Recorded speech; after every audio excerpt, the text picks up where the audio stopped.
ഇവിടെ സന്നിഹിതരായിട്ടുള്ള സമ്പൂജ്യരായിട്ടുള്ള എല്ലാ സന്യാസി ശ്രേഷ്ഠന്മാരുടെയും പാദങ്ങളിൽ എൻ്റെ വിനീത പ്രണാമം. സദസ്സിൽ ഇരിക്കുന്ന ഹിന്ദു സംഘടനാ നേതാക്കൾ, സാമുദായിക സംഘടനാ നേതാക്കൾ, എല്ലാവർക്കും എൻ്റെ പ്രണാമം.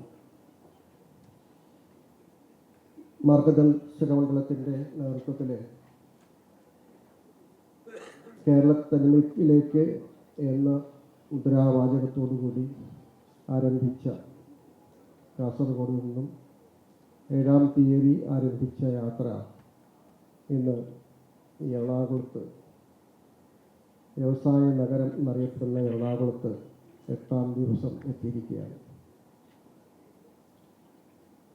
രണ്ട് പ്രധാനപ്പെട്ട കാര്യങ്ങളാണ് ഇതിൽ ഊന്നി പറഞ്ഞിരിക്കുന്നത്.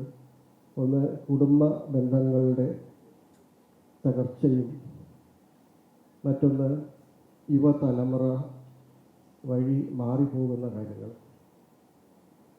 ഇത് രണ്ടും തിരിച്ചെടുക്കാൻ വേണ്ടിയിട്ട് ധർമ്മബോധത്തോടെയുള്ള അല്ലെങ്കിൽ ധർമ്മമനുസരിച്ച് ജീവിക്കുന്ന രീതിയിലേക്ക് അവരെ പ്രാപ്തരാക്കുന്നതിന് വേണ്ടി, ആ സന്ദേശം കൊടുക്കുന്നതിന് വേണ്ടിയിട്ടാണ് സന്യാസിമാർ ഈ യാത്ര സംഘടിപ്പിച്ചിട്ടുള്ളത്. അത് 21-ാം തീയതി തിരുവനന്തപുരം പുത്തരിക്കണ്ട മൈതാനത്ത് അവസാനിക്കുന്ന രീതിയിലേക്ക് വളരെ വിപുലമായ രീതിയിൽ ഇത് സംഘടിപ്പിച്ചത്. ഈ രണ്ട് കാര്യങ്ങളും തീർച്ചയായിട്ടും വളരെയധികം പ്രാധാന്യമുള്ളതാണ്. ഇന്നത്തെ ഈ ഒരു സാഹചര്യത്തിൽ ഈ രണ്ട് കാര്യങ്ങളും ഇപ്പോൾ നമ്മൾ ശ്രദ്ധിക്കുന്നു അല്ലെങ്കിൽ നമ്മൾ പറയുന്ന കാര്യങ്ങൾ ആളുകൾക്ക് ധർമ്മബോധത്തിൽ വിട്ടുപോകുന്നു, അല്ലെങ്കിൽ ധാർമ്മികമായ വിഷയങ്ങളെക്കുറിച്ച് അറിയില്ല. ഭാരതത്തിൻ്റെ പാരമ്പര്യത്തെക്കുറിച്ച് അല്ലെങ്കിൽ നമ്മുടെ ധർമ്മത്തിൻ്റെ മഹത്വത്തെക്കുറിച്ച് വേണ്ട രീതിയിലുള്ള അറിവില്ലാത്തത് കൊണ്ടാണ് ഈ തരത്തിലുള്ള ഒരു വീഴ്ച അല്ലെങ്കിൽ ഒരു പതനം സംഭവിച്ചിട്ടുള്ളത് എന്നാണ് നമ്മൾ വിചാരിക്കുന്നത്. നമ്മൾ അതിനു വേണ്ടി മാറ്റിയെടുക്കാൻ ശ്രമിക്കുന്നത്. എങ്കിലും എനിക്ക് തോന്നുന്നത് നമ്മുടെ എല്ലാ മഠങ്ങളിലും ഉള്ള സന്യാസിമാർ നിരന്തരമായി ഈ കാര്യത്തിൽ വേണ്ട ശ്രദ്ധ ഇപ്പോഴും ചെലുത്തുന്നുണ്ട്. എല്ലാ സ്വാമിമാരും ബ്രഹ്മചാരികളും എല്ലാം തന്നെ അവരാൽ ആകുന്ന രീതിയിൽ സമൂഹത്തിൽ പല രംഗത്തും അവർ പ്രവർത്തിക്കുന്നുണ്ട്. അതിൻ്റേതായിട്ടുള്ള പ്രയോജനവും നമുക്ക് കാണാൻ സാധിക്കും. അമ്മയായാലും ഈ കാര്യത്തിൽ വളരെയധികം ശ്രദ്ധയോടുകൂടിയാണ് കാര്യങ്ങൾ ചെയ്യുന്നത്, പറയുന്നത്. അമ്മയുടെ ആശ്രമത്തിലെ മുഴുവൻ സന്യാസിമാരും അല്ലെങ്കിൽ ഓരോ ബ്രാഞ്ചുകളിലുള്ള ബ്രഹ്മചാരികളും എല്ലാവരും തന്നെ നിരന്തരമായി ഇതിനാവശ്യമായ രീതിയിലുള്ള, അതായത് ഗൃഹസമ്പർക്കങ്ങൾ, സത്സംഗങ്ങൾ, ഇതെല്ലാം നമ്മൾ നടത്തിക്കൊണ്ടിരിക്കുന്നുണ്ട്. നമ്മുടെ മഠത്തിൻ്റെ കീഴിൽ നടക്കുന്ന മിക്കവാറും എല്ലാ ജില്ലകളിലുള്ള ബ്രഹ്മചാരികളും സന്യാസിമാരും എല്ലാം തന്നെ ധാരാളം ഗൃഹസമ്പർക്കങ്ങളും ഓരോ വീടുകളിലും പോയി അടുത്തുള്ള വീട്ടുകാരെയും എല്ലാം ഒരുമിച്ച് കൂട്ടിയിട്ട് ചെറിയ പ്രഭാഷണവും ഭജനയും ലളിതാ സഹസ്രനാമം ചൊല്ലുന്നതും ഇതെല്ലാം ഒരു നിത്യം നമ്മൾ ചെയ്തുകൊണ്ടിരിക്കുന്ന കാര്യങ്ങളാണ്. അപ്പോൾ ഞാൻ പറഞ്ഞത്, നമുക്ക് ഇതിനുള്ള അവസരമുണ്ട്, കൊടുക്കാൻ തയ്യാറുമാണ്. പക്ഷെ അത് സ്വീകരിക്കാനുള്ള ഒരു മനോഭാവം അല്ലെങ്കിൽ സ്വീകരിക്കുന്ന രീതിയിലേക്ക് ആളുകളെ എത്തിക്കുക. മാതാപിതാക്കൾ കുഞ്ഞുങ്ങളെ അല്ലെങ്കിൽ ഇത്തരത്തിലുള്ള ആളുകളെ അത് എവിടെ കിട്ടുമോ അവിടേക്ക് കൊണ്ടുവരാനുള്ള ഒരു മടി കാണിക്കുന്നതായിട്ട് നമുക്ക് കാണാൻ സാധിക്കും. ഒരു കാര്യം ഞാൻ പറയാം. ഞാൻ ആശ്രമത്തിൽ നിന്ന് ജയിലുകളിൽ യോഗ എടുക്കാൻ വേണ്ടിയിട്ടുള്ള ഒരു കാര്യത്തിന് വേണ്ടി പോയിരുന്നു 2 വർഷം മുമ്പ്. കേരളത്തിലുള്ള മുഴുവൻ ജയിലുകളിലും ആശ്രമത്തിലെ യോഗ പഠിച്ചവർ യോഗ ക്ലാസ്സുകൾ എടുക്കാൻ പോയി. അപ്പോൾ ഞാനിവിടെ കാക്കനാട് ബോസ്റ്റൺ സ്കൂളിൽ പോയ സമയത്ത് കാണാൻ കഴിഞ്ഞൊരു കാര്യം, അവിടെ ഏകദേശം 50ഓളം യുവാക്കൾ എന്ന് പറഞ്ഞാൽ 21 വയസ്സിൽ താഴെയുള്ള ഏകദേശം 50ഓളം പേര് ഞാൻ അന്ന് അവിടെ ചെല്ലുമ്പോഴുണ്ട്. തീർച്ചയായിട്ടും നമ്മുടെ മനസ്സിനെ അങ്ങേയറ്റം വേദനിപ്പിക്കുന്നൊരു കാഴ്ചയായിരുന്നു അത്. ഞാൻ ആ ഉദ്യോഗസ്ഥന്മാരുടെ സംസാരിക്കുന്ന സമയത്ത് അവർ പറഞ്ഞു, ഇതിൽ ഭൂരിഭാഗം പേരും ലഹരിയുമായി ബന്ധപ്പെട്ട കേസുകളിൽ വന്നവരാണ്, മറ്റ് കേസുകളെല്ലാം കുറവാണ് എന്ന് പറഞ്ഞു. അപ്പോൾ ആ കുട്ടികൾ ഭാവിയിലേക്ക് വളർന്നു വന്ന് സമൂഹത്തിന് പ്രയോജനപ്പെടേണ്ട ആ കുട്ടികൾ എത്രമാത്രം അവരുടെ മാതാപിതാക്കൾ വേദനിക്കുന്നുണ്ടാവും എന്നുള്ള കാര്യം കൂടി ഞാൻ ആ സമയത്ത് ഓർക്കുകയുണ്ടായി. ഇനി നമുക്ക് അമ്മ ചെയ്യുന്നൊരു കാര്യം കൂടി ഞാൻ പറയുകയാണ്. ഇന്ന് അമൃതപുരി ആശ്രമത്തിൽ ഏകദേശം 100ഓളം കുഞ്ഞുങ്ങളുണ്ട്. അതായത് ആശ്രമത്തിലെ സ്ഥിരമായി താമസിക്കുന്നവരുടെ മക്കൾ, കോളേജിലെ സ്റ്റാഫിൻ്റെ മക്കൾ, 100ഓളം കുഞ്ഞുങ്ങൾ. അമ്മ അവർക്ക് വേണ്ടി ചെയ്യുന്ന കാര്യങ്ങൾ എന്ന് പറഞ്ഞാൽ അവരെല്ലാവരെയും സംസ്കൃതം പഠിപ്പിക്കുന്നുണ്ട്. സംസ്കൃത ക്ലാസ്സുണ്ട്, അവർക്ക് ഗീതാ ക്ലാസ് കൊടുക്കുന്നുണ്ട്, അവരെ വാദ്യോപകരണങ്ങൾ, തബല, ഹാർമോണിയം ഇതുപോലുള്ള വായിക്കുന്നുണ്ട്. ഗീതയിലേക്ക് ഏതെങ്കിലും ശ്ലോകങ്ങൾ വിട്ടുകൊണ്ട് അവരോട് കുറച്ചു നേരം അതിനെക്കുറിച്ച് സംസാരിക്കാൻ പറയുന്നുണ്ട്.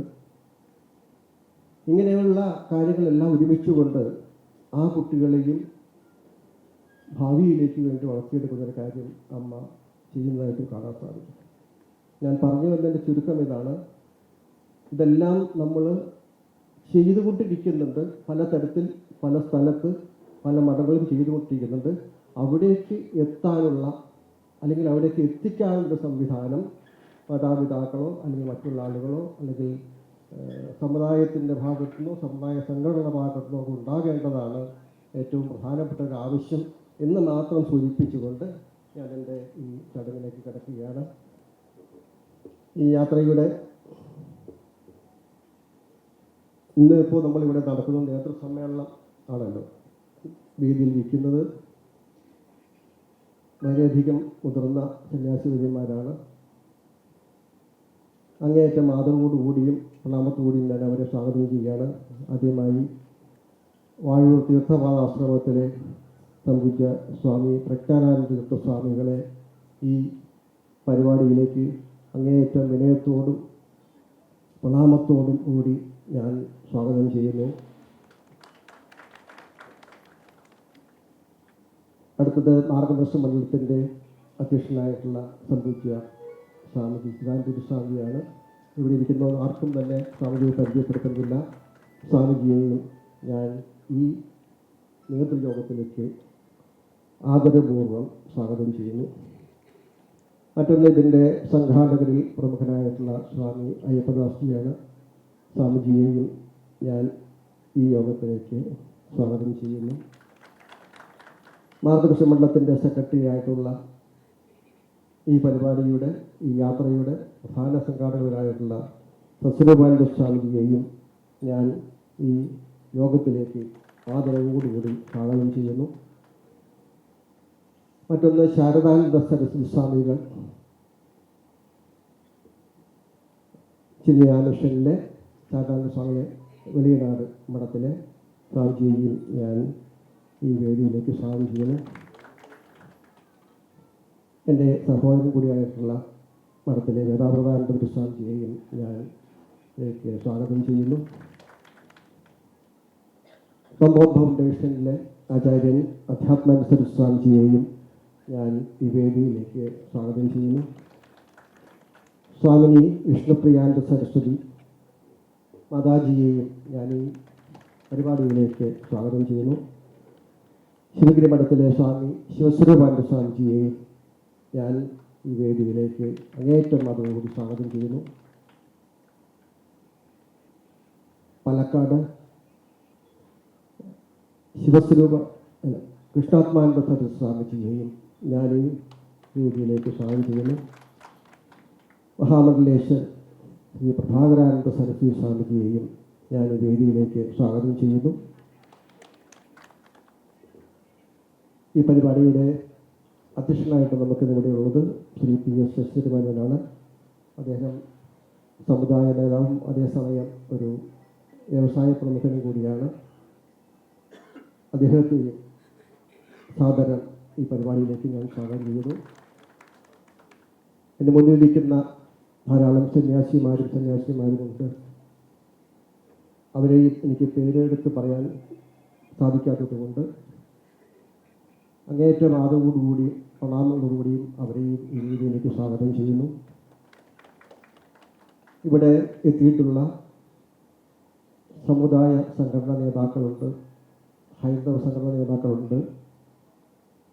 ഇതിൻ്റെ ഉദ്ദേശ ലക്ഷ്യങ്ങളെ ജനങ്ങളിലേക്ക് എത്തിക്കാൻ വേണ്ടി അശ്രാന്തം പരിശ്രമിക്കുന്ന ഒരു കൂട്ടം ആളുകൾ ഇതിൻ്റെ കൂടെ ഉണ്ടെന്ന് എനിക്കറിയാം. അവരെയും ഹാർദമായി സ്നേഹപൂർവ്വം ആദരവോടുകൂടിയും ഞാൻ വേദിയിലേക്ക് ഈ പരിപാടിയിലേക്കും എല്ലാം സ്വാഗതം ചെയ്തുകൊണ്ട്